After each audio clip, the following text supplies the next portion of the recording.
सही हो जाएगा उसी दिन मैं अपने घर में माँ का जागरण कराऊंगी। इस महामाया की माया देखिए महलों से जितनी देर में अपने घर पहुंचती है, पुत्र को अंदर किवाड़ के झरोखे से हंसता खेलता देख नंगे पैर वहां से मंदिर में पहुंच जाते पंडित जी के पास। पंडित जी आज की रात मुझे अपने घर में माँ का जागरण करवाना है। पंडित जी कहते रुकमन तू तो जात की भील है, भला तेरे घर में जागरण करने कौन जाएगा? तू एक काम कर, अपने नाम का सूखा सादा यहाँ मंदिर में ही दे जा, तेरे नाम का जागरण हम यहाँ मंदिर में ही कर देंगे। रुकमन कहते नहीं पंडित जी आज की रात मुझे अपने घर में माँ की ज्योत जगानी है। पंडित जी सोच में पड़ जाते हैं, कहते हैं तो रुकमन तू एक काम कर, महलों में तारा रानी के पास जा।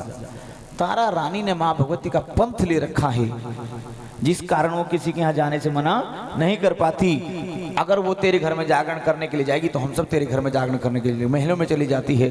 रानी आज की रात मेरे घर में माँ का जागरण है और मेरे घर जागरण करने के लिए कोई भी नहीं जा रहा है। अगर आप मेरे घर में जागरण करने के लिए जाएंगी तो सभी मेरे घर में जागरण करने के लिए चलेंगे। बोल सच्चे दरबार की।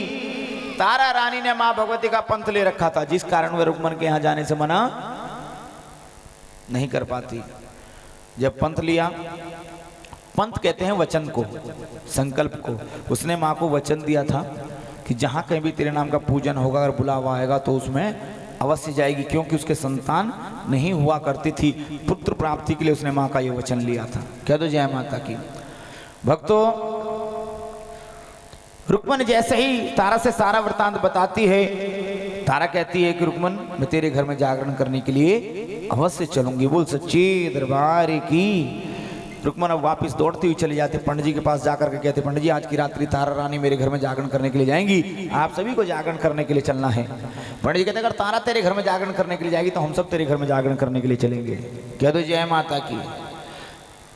जब पंडित जी रुकमन की वार्तालाप हो रही होती है, भक्तों वहीं पर खड़ा एक सेन नाई है, सारी बातें सुन लेता है। दौड़ता हुआ राजा के पास में जाकर चूली कर देता है, महाराज आज की रात्रि तारा रानी रुकमन भील के घर में जागरण करने के लिए जाएगी, तेरा सारा धर्म भ्रष्ट हो जाएगा। राजा कहते हैं नहीं ब्राह्मण परिवार की स्त्री है, भला भीलों के घर में जागरण करने कैसे चली जाएगी? तो महाराज मैंने अपनी आंखों से देखा, कानों से सुना है, आज की रात्रि तारा रानी रुकमन भील के घर में जागरण करने के लिए अवश्य जाएगी। राजा कहता अगर नहीं गई तो? सेन बड़े दृढ़ विश्वास के साथ कहता महाराज मेरे शीश को मेरे धड़ से लग कर देना। राजा को शक हो जाता है। राजा कहता है सेन तू ही मुझे कुछ ऐसा उपाय बता कि मैं उसे वहां जाने से रोक सकूं। सेन बड़ा चालाक था, अपनी जेब से उस तरह निकालता है, राजा की कन की उंगली में चीरा मार देता है। महाराज इस पर नमक और मिर्च की पट्टी बांध लो, पट्टी बांधोगे तो चीस मचेगी, चीस मचेगी तो नींद नहीं आएगी, जब नींद नहीं आएगी तो पतिव्रता स्त्री है, तुझे बिलखता हुआ छोड़कर जागरण में नहीं जाएगी। नमक मिर्च की पट्टी बांधता है, बिलाप करता हुआ महलों में चला जाता। पतिव्रता स्त्री थी, तारा रानी जांग का सिराना देती है, पंखा झेलने बैठ जाती है। माँ के जागरण का समय हो रहा होता है, माँ का ध्यान करती, माँ आज तो मुझे तेरे जागरण में जाना है, बता मैं कैसे जाऊं तेरे जागरण में? राजा को इस हालत में छोड़कर भी तो नहीं जा सकती। जैसे माँ का ध्यान करती है, माँ का करिश्मा होता है, ठंडी ठंडी हवाएं चलनी शुरू हो जाती हैं, आलस और निंद्रा दोनों को भेज देती है। पहले आलस जाकर अपना असर दिखाता है, बाद में निंद्रा जाकर छा जाती है। राजा को निंद्रा आते ही रानी जांग से सर नीचे उतारती, चारों तरफ देखती, केड़े पहरे लगे हुए थे। एक रसोनदान पर निगाह पड़ती है, उसके द्वारा अपनी साड़ी टांगती है। हीरे जवाहरात से सजी हुई रानी जंगल के रास्ते से भीलों की बस्ती की तरफ चल देती है। रास्ते में 4 चोर मिलते हैं, छीना झपटी में उसका रेशमी रुमाल और पायजेब वहीं गिर पड़ता है, परंतु माँ की भक्ति में लगन उन्हें छोड़कर चली जाती है। और वहां जाकर कहां? किसके घर में? रुकमन के घर में जाकर के मां का जागरण शुरू कराती है। जब मां का जागरण शुरू कराती है, मां का ध्यान करती है, मां भगवती भी ध्यान करती है। रोज तारा रानी कहीं ना कहीं जागरण करने के लिए जाया करेगी। राजा इसका रास्ता रोकने के लिए कुछ ना कुछ उपाय क्या करेगा? क्यों ना मैं आज इस राजा का ही भ्रम मिटा दूं। योग माया को बुला लेते, ठंडी ठंडी हवाएं चलनी बंद हो जाती हैं, आलस और निंद्रा दोनों चले जाते हैं। राजा की आंखें खुलती है, देखता है महलों में रानी नहीं है, नंगी तलवार लेकर रसोनदान से वो भी नीचे उतरता है, जंगल के रास्ते से भीलों की बस्ती की तरफ चलता है। वही 4 चोर राजा को भी मिलते हैं। अंधेरे की वजह से चोर राजा को पहचान नहीं पाते। चोरों से राजा पूछता है तुम कौन हो रही है, क्या करने के लिए आए हो? चोर कहता है पहले तू बता कौन है, यहाँ क्या करने के लिए आया है? राजा सोचने लगा ये 4 हैं और मैं अकेला हूं। मैंने कह दिया कि मैं राजा हूं तो हो सकता मेरे साथ मारपीट करे, छीना झपटी हो, कुछ ना कुछ नुकसान होगा। कहने लगे जैसे तुम हो मैं भी वैसा ही हूं, लेकिन तुम क्या कर रहे हो? चोर कहते हैं यहाँ से अभी एक स्त्री भागी जा रही थी, छीना झपटी में उसका रेशमी रुमाल और पायजेब गिर पड़ा है। इसमें न जाने ऐसा क्या करिश्मा है कि जब हम इसे उठाते हैं तो हमें दिखाई देना बंद हो जाता है और जैसे ही छोड़ देते हैं तो दिखाई देने लगता है। बोल सच्चे दरबार की। राजा के आश्चर्य का ठिकाना नहीं रहता, अपनी जेब से 4 सरफियां निकालता है, चोरों को देता है, चोर सरफियां लेकर के चले जाते हैं। चोर सरफियां लेकर के चले जाते हैं। राजा को कुछ मिनट सबूत की जरूरत है, बगल में बांधता है। घंटे छेने की आवाज सुनकर के वहां पहुंच जाता है। किवाड़ के झरोखे से सारी रात्रि का जागरण देखता है।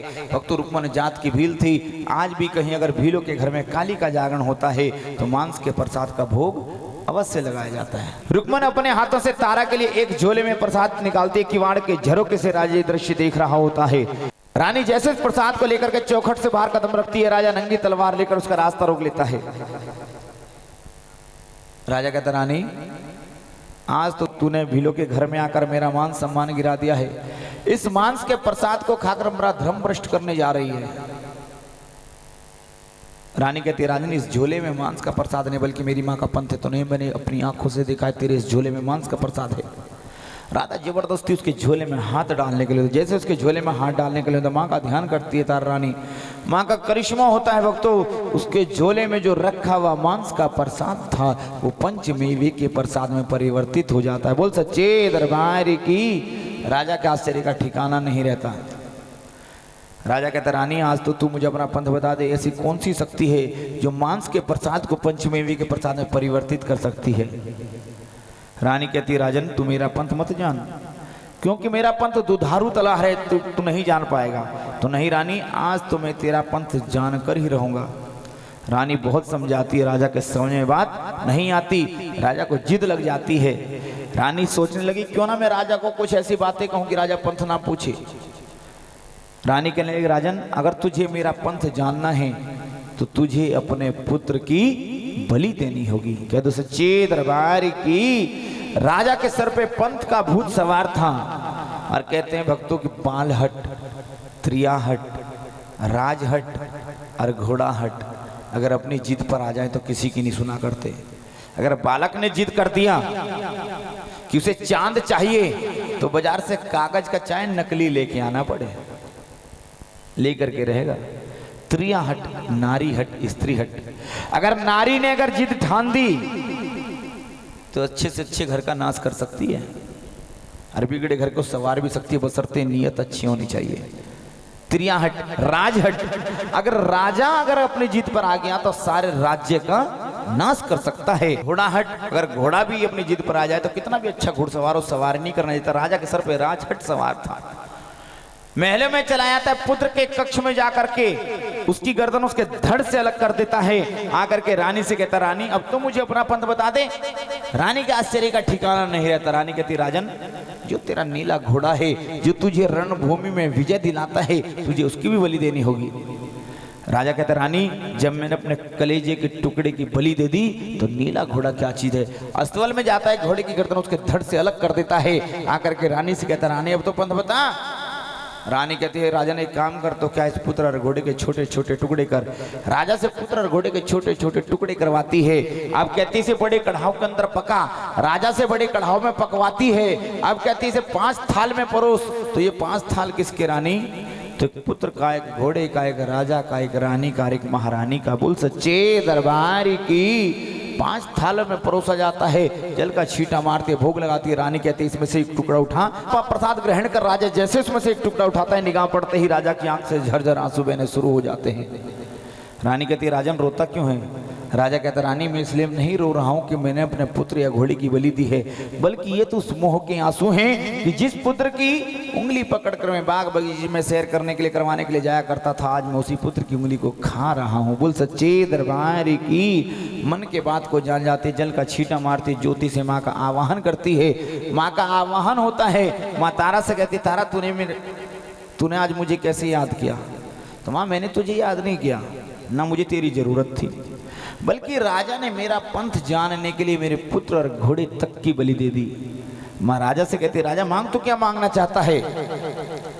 राजा कहता है, माँ तेरा दिया हुआ जो मेरे पास था वो तो मैंने सब तेरे ही नाम पे लुटा दिया, भला तुझसे क्या मांगू? मन के बात को जान जाते, कहते जा अस्तबल में जाकर के देख, जिस घोड़े की तूने बाद में बलि दी थी वो हरी हरी घासें चर रहा है। बोल सच्चे दरबार की। अस्तबल में जाकर के देखता है, घोड़े को जीवित पाता है। आकर के माँ के चरणों में गिर पड़ता है, क्षमा याचना करता है माँ से। माँ कहती, राजन उठ और अपने पुत्र को आवाज लगा। एक आवाज लगाता है, 2 आवाज लगाता है, तीसरी आवाज में पुत्र महलों से दौड़ता हुआ आता है, पिता के सीने से लग जाता है, लेकिन एक ही पल के अंदर पिता को धकेल कर थोड़ा अलग करता है, कहता है पिताजी आज आपने मुझसे संसार का सबसे बड़ा सुख छीना है। पुत्र की जुबान से इस तरह की बातें राजा के दिल को दहला देती है। पुत्र तुम क्या कह रहे हो? तो सत्य कह रहा हूं पिताजी, क्योंकि जब आपने मेरी बलि दी थी मैं उस जगत जननी के गोद में चला गया था जिसके चरणों की धूल पाने के लिए देवता तक तरसते हैं। वो माँ मुझे अपनी गोद में सुलाकर थपकियां दे रही थी, लोरियां सुना रही थी, लेकिन जैसे ही आपने आवाज लगाई माँ ने मेरी निंद्रा भगा दी, गोद से नीचे उतार दिया, मेरा हाथ छोड़ दिया, मेरा साथ छोड़ दिया, आपके सीने से आके लग गया। बोल सच्चे दरबार की। पुत्र को बाहों में भर लेता राजा माँ के चरणों में गिर पड़ता है, क्षमा याचना करता है। माँ भगवती तारा से कहती है तारा तूने आज मेरा सच्चा पंथ निभाया है, तूने आज मेरा पंथ निभाने के लिए अपने पति से, एक राजा से, उसके पुत्र और घोड़े तक की बलि दिलवा दी। आज तक ऐसा पंथ मेरा किसी ने नहीं निभाया और आगे कलयुग है कोई निभा भी नहीं पाएगा। इसलिए तारा जा मैं तुझे आज वचन देती हूँ कि आज के बाद जहाँ कहीं भी मेरे नाम का जागरण होगा प्रातः काल के समय ब्रह्म मुहूर्त के अंदर तेरी कथा अवश्य कही जाएगी, और जिस जगराते में तेरी कथा नहीं कही जाएगी मैं उस जागरण को कभी कबूल नहीं करूंगी, संपूर्ण नहीं मानूंगी। यही कारण है जहां कहीं भी माँ के नाम का जगराता होता है भक्तों, वहां पर तारा रानी की कथा अवश्य कही जाती है। महाराजा से कहती राजन तूने अपना पंथ जानने के लिए अपने पुत्र और घोड़े तक की बलि दी है, जहां मैं से उमर करती हूँ आज के बाद जहां कभी मेरे नाम का जागरण होगा प्रातः काल के समय तारा रानी कथा के पश्चात पुत्र की जगह हलवे का और घोड़े की जगह चने के प्रसाद के भोग को ग्रहण क्या करूंगी। यही कारण है तभी से ये हलवे चने के प्रसाद का भोग लगना प्रारंभ हुआ, और भक्तों यहाँ पर ही तारा रानी कथा का समापन हो जाता है, इस जगराते का भी समापन हो जाता है। बोल सच्चे दरबार की। Thank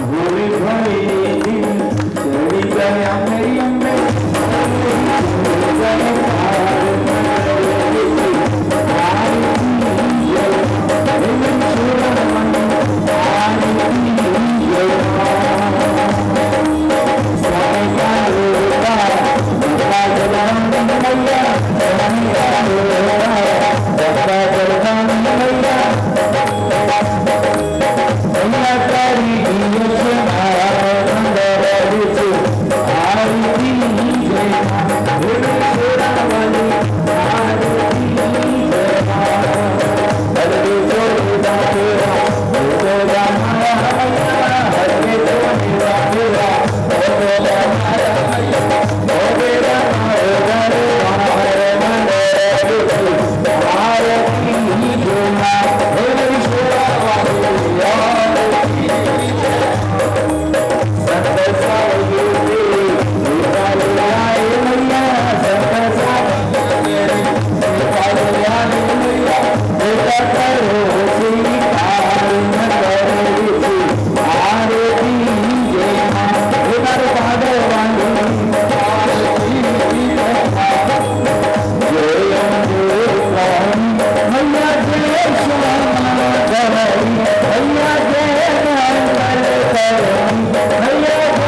हे माए मेरी सच्चियां झूठा वाली माता तेरी सदा ही जय। संत मिलावा करने वाली माता तेरी सदा ही जय। 80-84 घंटे वाली माता तेरी सदा ही जय। शिवम वीर लोकड़ा ठाकुर तेरी सदा ही जय। बाबा क्षेत्र बाण भैरव तेरी सदा। बोले शंकर भगवान